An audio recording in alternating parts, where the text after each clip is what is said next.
Obrigado, Senhor, porque Tu tens sido bom conosco durante essa semana. Obrigado, ó Pai, porque nós temos o privilégio de ter liberdade de estudar a Tua Palavra. Amém. Estamos aqui, Senhor, prontos para ouvir, Senhor, a Tua mensagem. Ajuda-nos a compreender com profundidade e sanar todas as dúvidas. Santo Deus, entra em nós com Teu Espírito Santo. Limpa, purifica os nossos lábios, nossos pensamentos, as nossas mãos, nossos olhos, nossos ouvidos, Senhor. Que assim estejamos, ó Pai, prontos para ouvir a Tua voz, obedecer-te e fazer a Tua vontade. Amém. Tem misericórdia de nós. Uma vez mais, agradecemos pela Tua bondade e o Teu cuidado por nós. Em nome do Teu Filho amado Jesus. Amém. Muito bem, na semana passada nós estudamos uma parte do santuário que se chama pátio, né? O pátio ou o átrio. O pátio é a parte externa, né? Nós temos aqui os separadores, né? Tipo, eram tecido, né? Então não era bem um muro, era como uma cerca de tecido. E aqui dentro, então, nós encontramos essa parte que se chama o pátio. Que móveis ou que objetos havia ali no pátio? Vamos ver a memória, como é que está indo. A pia, né, que tinha água. E o que mais? A mesa do sacrifício. O altar de sacrifício. Parecia uma mesa, né? Mas era um altar. Então, havia esses dois objetos ou dois móveis, vamos chamar assim. Tá? Nós vimos ali então que a pia, o sacerdote, antes de oficiar qualquer sacrifício ou qualquer ritual, ele tinha que passar pela pia, tinha que se purificar, lavar as mãos, o corpo, né? Não era um banho completo, mas tinha que lavar as mãos e os pés, né? Para simbolizar a purificação, né? A limpeza de caráter, isso tudo. Como isso se viu cumprido na vida de Jesus? Isso aqui era um símbolo de algo que aconteceria no futuro, né? Como isso se cumpriu na vida de Jesus? Através do quê? A pia lembra? O batismo de Jesus. É isso aí. O batismo de Jesus que serviu de exemplo para nós, né? Assim como ele foi batizado, nós também. Assim como ele, como sacerdote, precisava ser purificado, apesar que ele não tinha nenhuma impureza, né? Mas ele cumpriu toda a justiça, como Jesus mesmo disse, né? Ele cumpriu toda a lei, e assim ele começou o ministério sacerdotal, né? O ministério sacerdotal de Jesus. E além do mais, é um exemplo para nós, né? Do que nós devemos fazer, né? O batismo. Logo depois nós vimos também o altar de sacrifício. Se faziam vários tipos de sacrifício aqui. A intenção era alcançar o perdão, né? Alcançar o favor divino através do perdão. E então isso se viu cumprido na vida de Jesus também. Em que momento? O Calvário, né? Então o altar de sacrifício nos lembra o Calvário, a cruz de Cristo, o sacrifício dele em nosso lugar, o sangue dele que foi válido de uma vez por todas, por todos nós, né? Perdoa o pecado também. Hoje nós vamos ver uma segunda parte. Vocês veem aqui esse segundo ambiente. Esse ambiente aqui se chama o lugar santo. No lugar santo nós vamos ver que existem 3 móveis, né? E nós vamos ver os significados de cada um deles e como esses móveis apontavam para alguma coisa que ia se cumprir na vida de Jesus. Certo? Muito bem, vamos começar então. Hoje nós vamos ver o ministério de Cristo no lugar santo. Semana passada o ministério de Cristo no pátio e agora o ministério de Cristo no lugar santo. O interessante do santuário é que ele mostra um resumo do Evangelho em objetos, né? Entendendo o santuário, nós entendemos o Evangelho de Cristo. Entendendo o santuário, nós entendemos o perdão de Deus. Se nós entendemos o santuário, nós entendemos como funciona a intercessão. Se nós entendemos o santuário, também entendemos como funciona, como Deus lida com o pecado. Nós entendemos a transferência da santidade e a transferência do pecado. Muito bem, Salmo 77, 13. Esse é o salmo que fala que o caminho de Deus é qual? O santuário, né? Teu caminho, ó Deus, está no santuário. Que Deus é tão grande como o nosso Deus, para mostrar que os passos que Deus dá, né, dentro do santuário tem significado muito profundo. Por isso nós estamos estudando, por isso estamos dedicando aí meses da nossa vida, né, para estudar esse tema tão importante, tão profundo. João 1,14 diz: e o Verbo se fez carne e habitou entre nós, cheio de graça e de verdade, vimos sua glória como o unigênito do Pai. Né?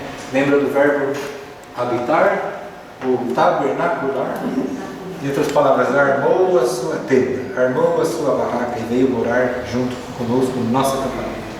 Em outras palavras, né, Deus se faz presente. Né? O Verbo é Cristo, Ele se fez carne e habitou entre nós. Né? Assim como Deus fez na época de Jesus, no Antigo Testamento também fez através do tabernáculo ou do santuário das casas. Okay? E aqui nós podemos ver o desenho. Lembra, semana passada nós falamos que era muito bem organizado, né? Tínhamos três tribos para cada lado, né? E próximo ao santuário ficavam os levitas, divididos pelas famílias, as linhagens deles, né? Mas era um acampamento muito organizado. Deus fazia presente durante as noites através da coluna de fogo, as noites através da coluna de fogo, e durante o dia através da coluna de nuvem. Então Deus mostrava a sua presença. Além do mais, nós vamos ver quando estudar o Santíssimo, que é a próxima lição, nós vamos ver como Deus se fazia presente naquele lugar. Nós vamos estudar isso. Ok? Muito bem. Primeiro, Hebreus 9, 2 e 3. Quantos compartimentos havia no santuário terrestre? Vamos à Bíblia. Hebreus, essa é a primeira pergunta do livro que nós temos aí. Porque o tabernáculo estava preparado, o primeiro em que havia o candeeiro e a mesa e os pães da proposição, ao que se chama o santuário. Mas, depois do segundo véu, estava o tabernáculo, que se chama o Santo dos Santos. Foi edificado um tabernáculo, cuja parte da frente, essa parte aqui, a entrada é aqui. Então, se nós estivéssemos lá, né, se entrássemos por aqui, a primeira coisa que viríamos, além disso aqui, é essa cortina que separa o que tem aqui dentro. Então, esse primeiro cômodo, vamos chamar assim, esse primeiro espaço do tabernáculo, ficava o que lá dentro? O candeeiro ou o candelabro, né? A mesa e os pães da proposição. Então aqui nós já temos uma ideia do que existe aqui nessa primeira parte. Uma mesa com pães da proposição. Logo nós vamos saber o que significa isso. Também tinha um candelabro, um candeeiro, tá? Um candelabro. Esse candelabro tinha 7, não eram velas como nós conhecemos, naquela época não existia vela, né?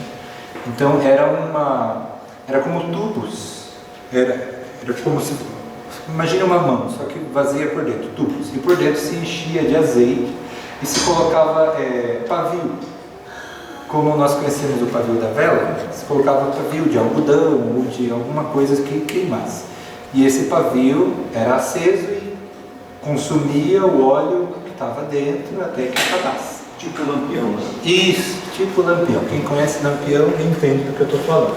Só que eram 7, tá certo? 7. Aqui, a mesa dos pães da proposição, haviam 12 pães que eram colocados ali a cada semana. A cada dia de repouso, a cada sábado, se trocavam aqueles pães. Então, o que vocês acham que esses pães simbolizavam? 12 pães. O pão da vida. Pode ser Jesus, o pão da vida. O que mais? As 12 tribos de Israel. As 12 tribos de Israel, né? Também pode significar o sustento de Deus, né? Tanta coisa pode, tem muito significado.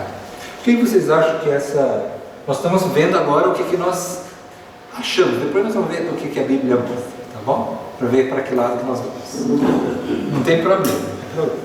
O que vocês acham que esse candelabro de 7 lâmpadas representa? Jesus, luz do mundo. Jesus, luz do mundo, o que mais? O azeite, a gente liga com o Espírito Santo, né? O candelabro, ele parecia... Purificação, o fogo, né? Purificação, a gente pode associar com coisas assim. O candelabro tinha um formato que lembra uma árvore. E na descrição dele tem amêndoas assim, de ouro, né? Que eram no candelabro, né? Você olhava assim e ele tinha com amêndoas e folhas. Assim. Então lembrava uma árvore. E aí lembra a árvore da vida, né? Deus, a fonte da existência. Deus, a fonte da vida. Então você vê que só de olhando nós já associamos com muita coisa do passado, muitas coisas, tem muito significado. Mas vamos ver aí o que o texto diz também. E aí diz o nome do lugar, se chama o Santo Lugar, né? Ou Lugar Santo, tanto faz. E aí por trás do segundo véu, o primeiro véu era esse aqui, essa cortina aqui, ó, que separava o lado de fora do lado de dentro. Essa é a primeira cortina. O segundo véu, a segunda cortina, era essa aqui, que separa o santo do santíssimo. Tá certo? Então, diz o texto, por trás do segundo véu se encontra o tabernáculo que se chama Santo dos Santos. Esse aqui é o Santo dos Santos, tá? Ou Santíssimo. Muito bem. E logo depois nós vamos ver outros detalhes aí. Então, nós já vemos os compartimentos, né, do santuário. Haviam dois. O santuário em total eram três, né? O pátio, o santo e o santíssimo. Essas são as três áreas do santuário. Vamos para a próxima. Nós já tínhamos visto que Jesus se batizou com 30 anos, né? E aí nós vemos que é o primeiro passo dele para o ministério como sacerdote, né? Ele foi um sacerdote, profeta e rei, Deus chama dessa forma. Ele morreu aos 33 anos, 3 anos e meio mais ou menos depois do seu batismo, cumprindo aquela profecia que nós vimos das 70 semanas, né? Os 490 anos, e tal como Deus tinha dito que aconteceria, aconteceu, matematicamente falando, né? Então não tem como dizer a Bíblia é algo, não é científica, pelo menos nesse aspecto ela foi. Nesse aspecto a Bíblia não tem intenção de ser científica, mas aí ela foi matemática, com exatidão matemática. Logo depois nós vimos ali a morte de Jesus, né? E aqui vem uma pergunta: qual era um dos serviços realizado no lugar santo? O que se fazia ali? Vamos ver? Levítico 4, agora vamos lá para o Antigo Testamento, Levítico 4, versos 2 a 6. Para os filhos de Israel, dizendo: quando alguém cometer pecado involuntário contra qualquer dos mandamentos do Senhor, for fazer contra algum deles o que não se deve fazer, se o sacerdote ungido pecar de tal maneira que pouco se torne culpado, oferecerá ao Senhor como oferta pelo pecado um novilho sem defeito. Trará o novilho à porta da tenda do encontro diante do Senhor, porá a mão sobre a cabeça do novilho e matará diante do Senhor. Então o sacerdote ungido pegará um pouco do sangue do novilho e o trará à tenda do encontro. E molhando o dedo no sangue, o aspergirá 7 vezes diante do Senhor, diante do véu do santuário. O sacerdote também porá um pouco daquele sangue sobre os chifres do altar do incenso aromático, diante do Senhor, altar que está na tenda do encontro. Todo o restante do sangue do novilho ele derramará na base do altar do holocausto, que está à porta da tenda do encontro. Então o texto começa lá dizendo: se, né, fale aos filhos de Israel, quando alguém cometer pecado involuntário contra qualquer dos mandamentos de Deus, e ali dá outras situações, se o sacerdote ungido pecar, se qualquer pessoa pecasse, né, o que eles deveriam fazer? Qual que era o processo? Ali diz no verso 4: trará o novilho, ou seja, uma ovelhinha, né? Trará o novilho à porta da tenda do encontro. Esse novilho ele tinha que ser sem mancha, não podia ter nenhum defeito. Se fosse com defeito, ele era rejeitado pelos sacerdotes. Era para simbolizar a perfeição do caráter de Cristo, né? Não que o cordeirinho ali, a ovelhinha fosse, ela em si tivesse o poder de perdoar pecados de pessoas, não. Mas como era um símbolo da perfeição em pessoa, Jesus Cristo, né? Tinha que ser minimamente sem nenhum defeito, né? Sem mancha, né? Ok, então trazia ali, logo depois, diz o texto ali, que porá a mão sobre a cabeça do novilho e o matará diante do Senhor. Então a pessoa que cometia o pecado, né, ela tinha que ir lá pegar o novilho que ela tinha criado, né, que ela conhecia, que ela tinha alimentado, provavelmente tinha tido carinho por aquele animal, né, e trazia aqui na presença de Deus, no tabernáculo, e ele ou ela colocava a mão sobre o animal. Nesse momento se confessavam os pecados. E a mão que era colocada sobre a cabeça do animal transferia os pecados que eram da pessoa para o animal. E então o que acontecia? O texto diz ali, a pessoa mesmo tinha que matar o animal, né? E daí se recolhia o sangue. O que se fazia com o sangue? Aspergia onde? Na cortina do santuário. Nessa cortina. Agora, essa segunda cortina aqui. Quem tem cortina em casa e faz dia que não chove e deixa a janela aberta, como é que fica o cheiro da cortina? Só o pó, não fica? Só o pó. Eu fico imaginando essas donas de casa que tem cortina em casa, que tão felizes elas ficariam se alguém cortasse o dedo e fosse lá limpar na cortina dela. Quem não?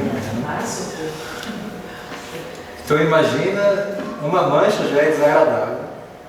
Imagina a quantidade de gotas de sangue que estavam colocadas nessa cortina. Imagina a nojeira que era aquilo. O cheiro. Quanto tempo ficava essa cortina? Nós vamos ver esse detalhe. Ficava o ano todo. Não trocava. Eles trocavam uma vez no ano e é o que nós vamos estudar na semana que vem. Ah, sim, tinha o incenso. Tinha a mesa do incenso, o altar, que era um pouquinho menor que esse altar aqui, bem menorzinho, que se queimava incenso. O incenso, a gente sabe, tem um cheiro melhor que o sangue, né? Com certeza. Pode ser. Por isso. Mascarava esse cheiro. Isso, mascarava o cheiro.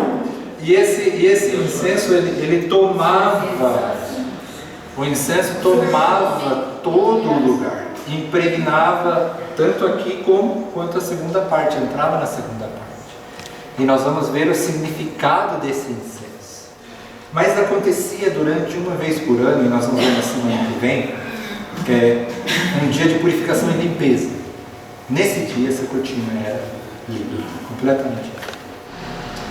Essa cortina está aberta aqui para que nós vejamos o que tem aqui dentro, mas ela não ficava aberta. Ela ficava completamente fechada até aqui. Aqui nós vemos o candelabro, a mesa com os pães, o altar de incenso e o sacerdote. Lembra que aqui dentro ele trazia um pouquinho do sangue? Um pouquinho do sangue. O que ele fazia com o sangue?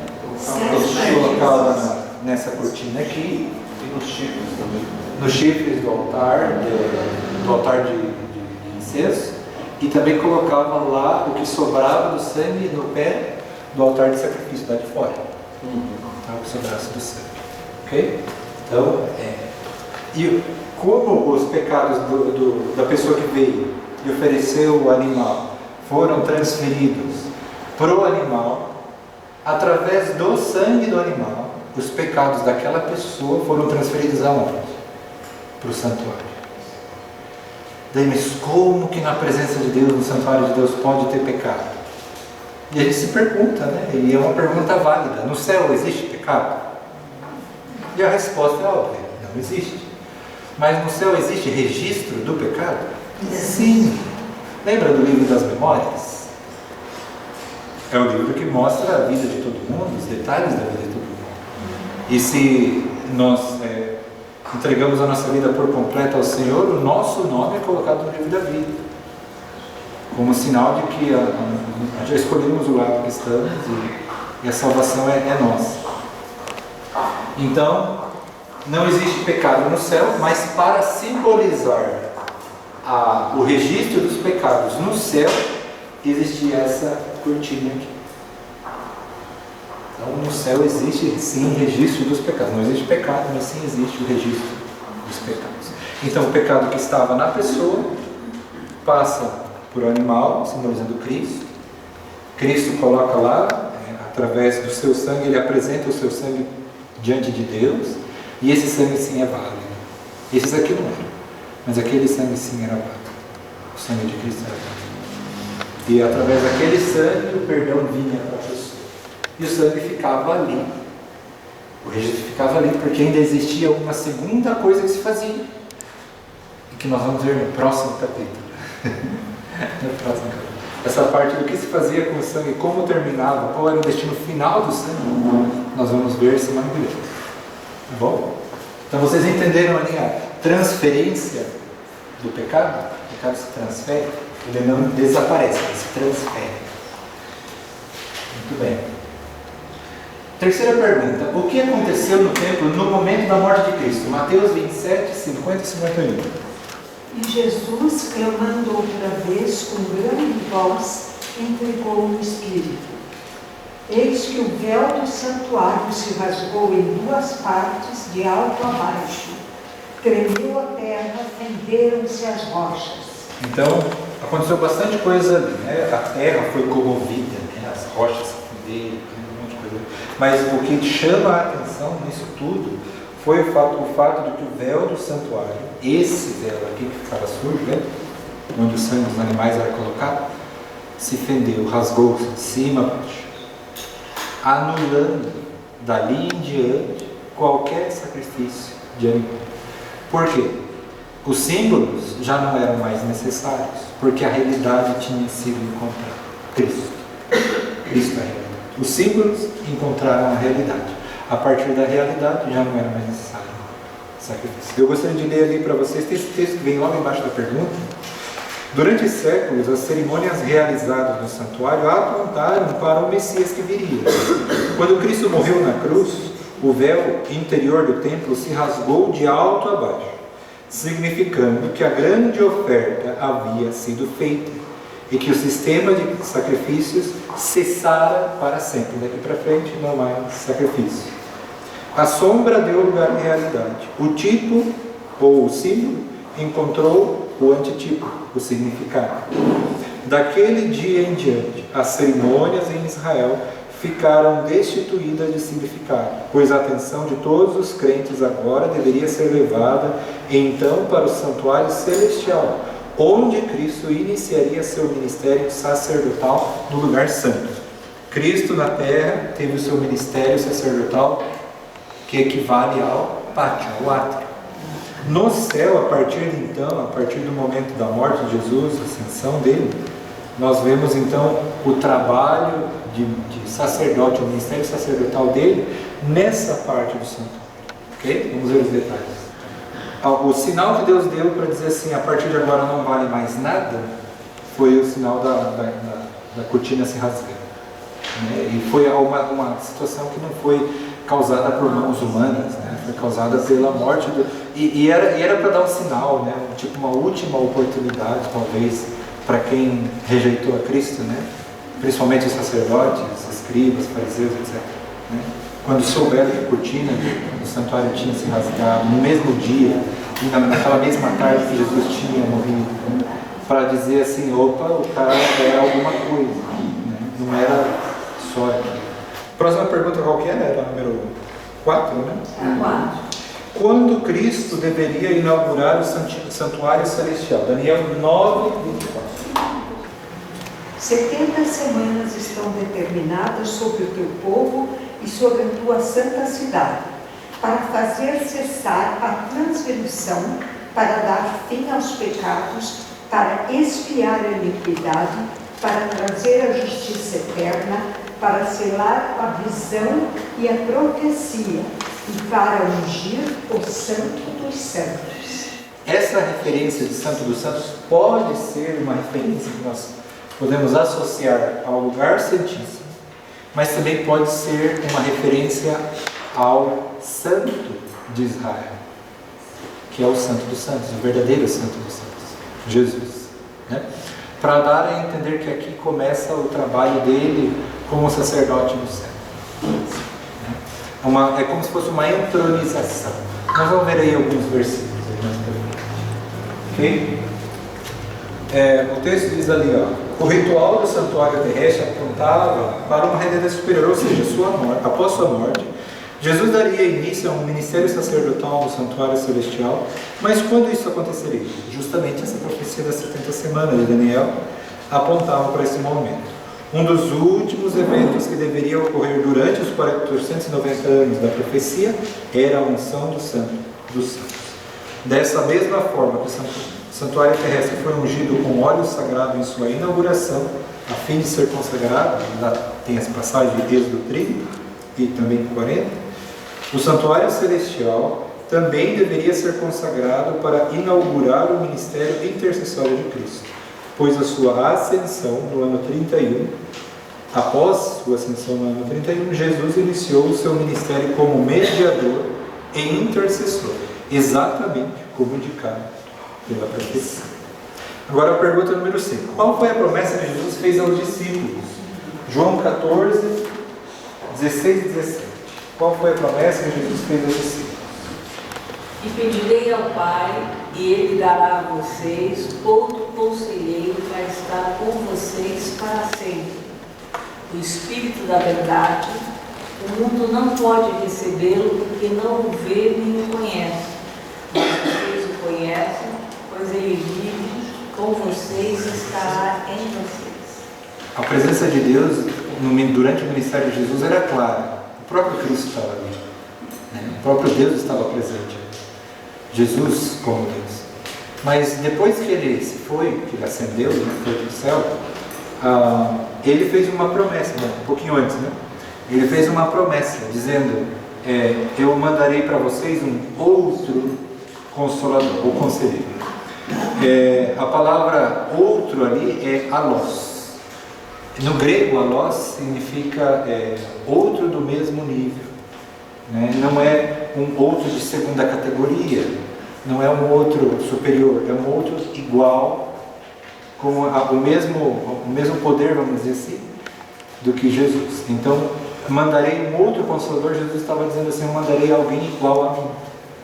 E aí o texto diz ali, quem que é esse Espírito da verdade, o Espírito Santo, né?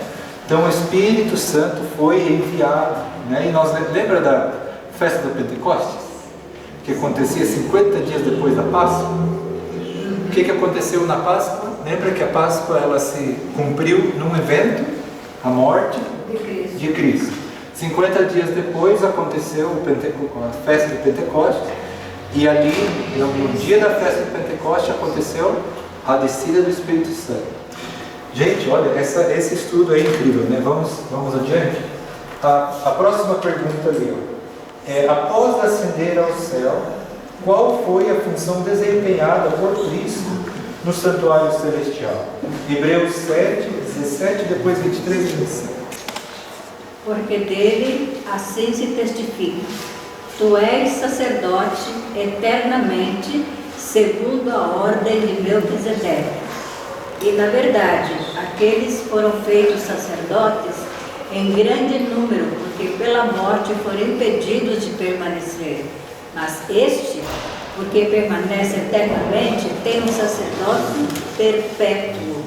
Portanto, pode também salvar perfeitamente os que por ele se chegam a Deus, vivendo sempre para interceder por eles. Paulo faz uma comparação, exatamente o que nós estamos fazendo ali. Paulo faz uma comparação entre o santuário e o trabalho sacerdotal dos levitas. Porque quem cuidava e quem fazia tudo isso aqui acontecer eram os sacerdotes levitas, que Deus tinha estabelecido e separado para esse propósito. E aqui, no capítulo 7, existe uma comparação para mostrar que o sacerdócio de Jesus era superior. Eles eram sacerdotes pecadores. Eles precisavam, nós vamos ver na semana que vem, que eles precisavam apresentar nesse dia um sacrifício por eles mesmos, como sacerdote. Jesus não precisou apresentar nenhum tipo de sacrifício por si. Me diga quem é Melquisedeque. Melquisedeque, lembra que Abraão se encontrou com Melquisedeque? E ele foi Isso. E ele entregou a 10ª parte do que tinha, ou seja, foi a primeira vez que a palavra dízimo aparece na Bíblia, no sentido, né, de devolução do dízimo. Era um cara importante. Pois é, Melquisedeque era conhecido como rei de Salém e sacerdote. Salém é um nome, nada a ver com as bruxas de Salém, essas coisas. Não misturemos as ideias. Era a capital do reino dos Jebuseus. Daí sai Jerusalém. Entendeu? A cidade foi tomada e se transformou mais tarde. Então esse cidadão recebeu o primeiro dízimo. Foi. O texto é o primeiro registro de dízimo entregado. Por Jacó? Por Abraão. Abraão. Então a gente não sabe se isso se praticava isso porque a Bíblia não diz, né? Mas que é o primeiro registro, sim. Né? E ele era um sacerdote de Deus. Né? Abraão reconheceu o trabalho sacerdotal dele e devolveu os dízimos. Então, interessante que na descrição da vida de Melquisedeque, ele é mostrado como alguém sem genealogia e sem descendência. O que isso significa? Sem genealogia e sem descendência. Ou seja, ele não tinha um pai, um avô, um bisavô. Aparece, ele não tinha família. Ele também não tinha filhos, netos, etc. Então é uma pessoa única. Por isso Jesus é apresentado aqui como sacerdote da linhagem de Melquisedeque. Como Melquisedeque, aqui na minha Bíblia, aqui diz, Melquisedeque, tipo de Cristo. No título do capítulo 7. Né? Para mostrar que a linhagem não era a linhagem dos levitas, mas era da linhagem de Melquisedeque. Para mostrar... também fala sobre esse... E naquele tempo ainda não tinha ainda as tribos de Israel. Antes do tempo de Abraão ainda não existia. Eles são descendentes de Abraão. Sim, mas não Isso. existia ainda. Ainda não existia. Muito bem. Então, nós vemos ali que Jesus então começa no versículo 17, né? Você é sacerdote para sempre segundo a ordem de Melquisedeque. Então, Jesus é estabelecido como sacerdote. Logo no verso 23, os outros são feitos sacerdotes em maior número, falando dos levitas, porque a morte os impede de continuar. Os levitas viviam lá a vida deles normal, chegava o momento de morrer e morria. Já Cristo é eterno, então ele não morreu, né? Ali fazendo uma diferenciação. E no 24, Jesus, no entanto, porque continua para sempre, ou vive para sempre, né? Tem o seu sacerdócio imutável. Por isso também pode salvar totalmente os que por ele se aproximam de Deus, vivendo sempre para interceder por eles. Qual é o trabalho que Jesus faz então no céu? Sacerdote intercedendo por nós durante o tempo. É isso aí, intercessor. E agora eu pergunto, além de Jesus, existe outro ou outros intercessores que podem perdoar pecados? Por aí a gente escuta comentários, né? Uma forma de se salvar é fazendo boas obras, né? Quem conhece a doutrina do Espiritismo sabe, né?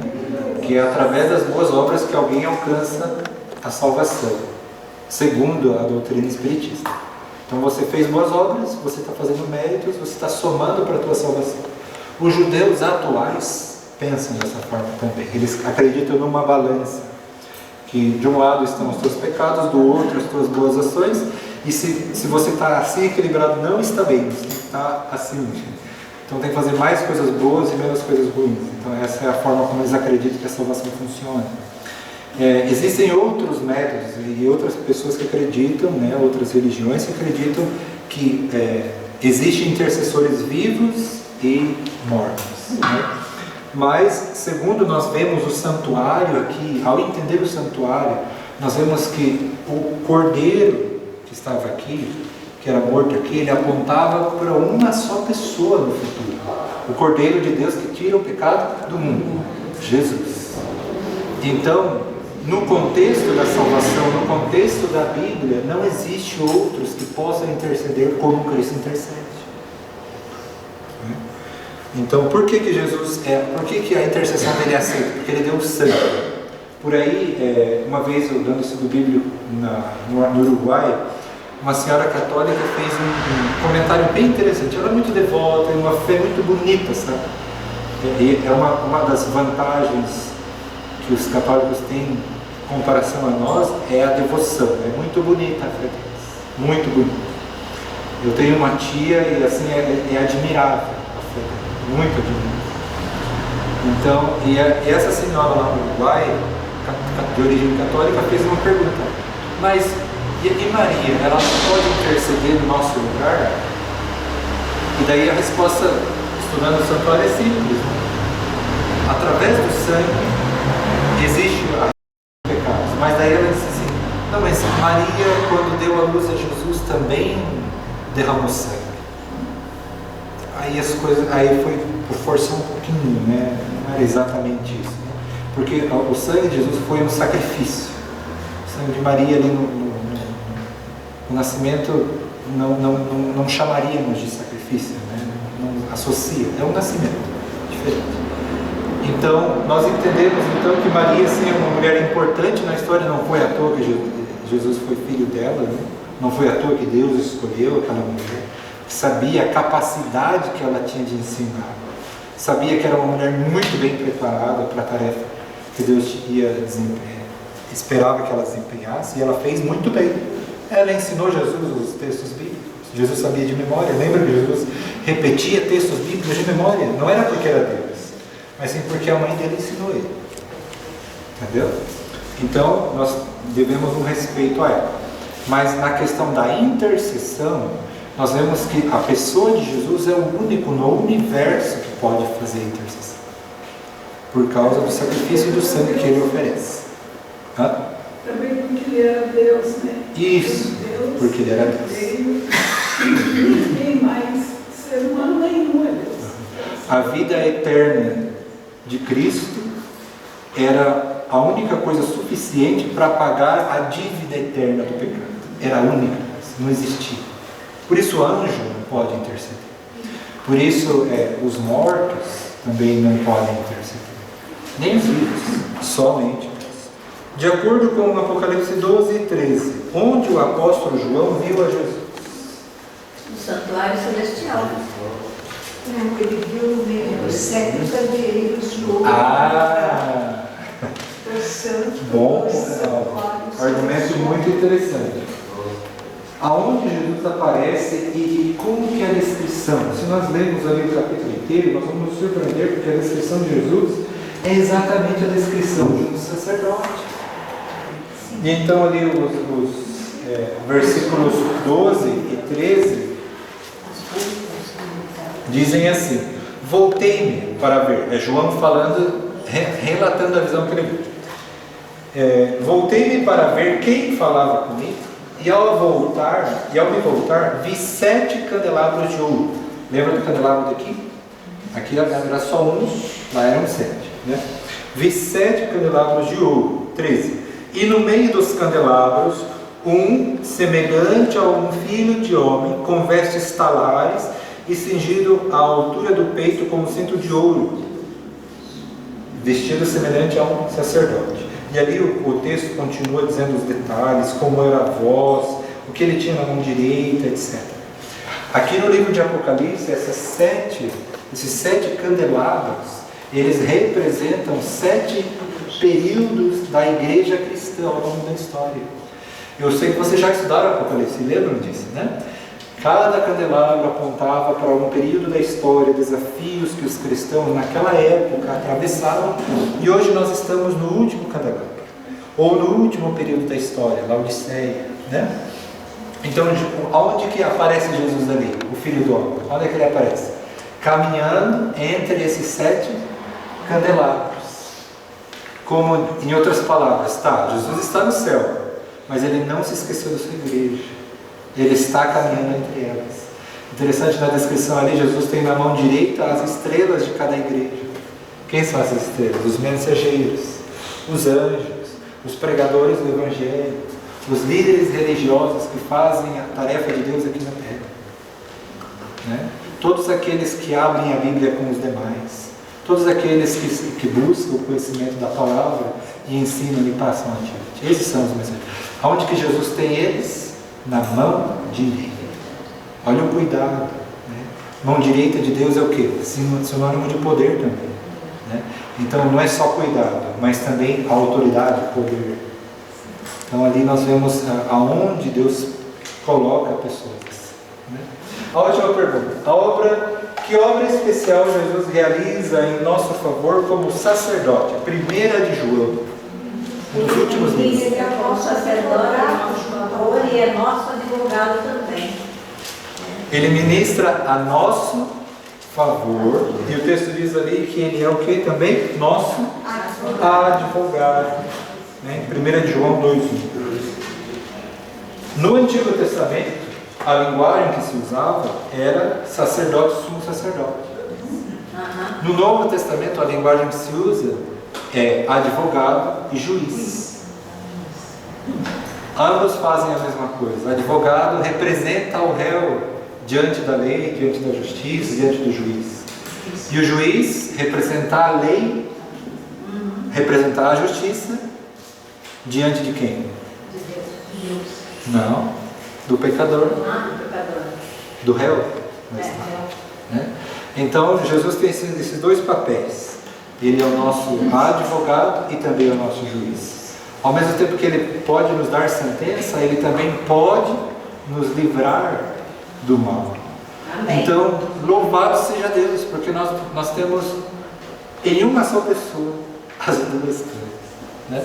Então, se nós buscamos a Deus hoje com sinceridade do coração, se hoje nós buscamos a intercessão dele, confessamos nossos pecados com arrependimento genuíno e verdadeiro, ele nos perdoa e o sangue dele é sobre o nosso, e o sangue dele nos purifica, nos limpa, nos deixa brancos como nunca. É isso que Jesus nos oferece, né? Ele oferece o que ele é. Jesus oferece o que é. Vamos colocar de pé, vamos agradecer a Deus pelo que ele tem feito por nós, pela sua intercessão, pelo cuidado que ele tem tido com cada um de nós. Oramos. Santo Pai que estás nos céus, ó Deus, como nós estamos agradecidos porque tu nos mostras através do santuário verdades tão importantes para a nossa vida. Encontramos uma verdade de que tu és o único, Jesus Cristo, tu és o único que pode interceder entre o ser humano e Deus. Agradecemos porque tu nos demonstraste tanto amor, Senhor, dando a tua vida por nós, substituindo, Senhor, morrendo em nosso lugar. Pai Santo, tem misericórdia de nós, precisamos da tua misericórdia todos os dias, precisamos da tua graça perdoadora, Senhor. Por isso, apresenta uma vez mais diante de Deus o teu sangue, e que nós hoje saímos daqui, Senhor, com o nosso coração limpo, purificado, Senhor, completamente. Aceita-nos, Senhor, pelo sangue do Cordeiro de Deus. Aceita-nos, ó Pai. Colocamos nossa vida em tuas mãos, agradecemos pelo privilégio de ter estudado uma vez mais a tua palavra. Amém. E em nome do teu Filho amado Jesus o fazemos. Amém. Amém.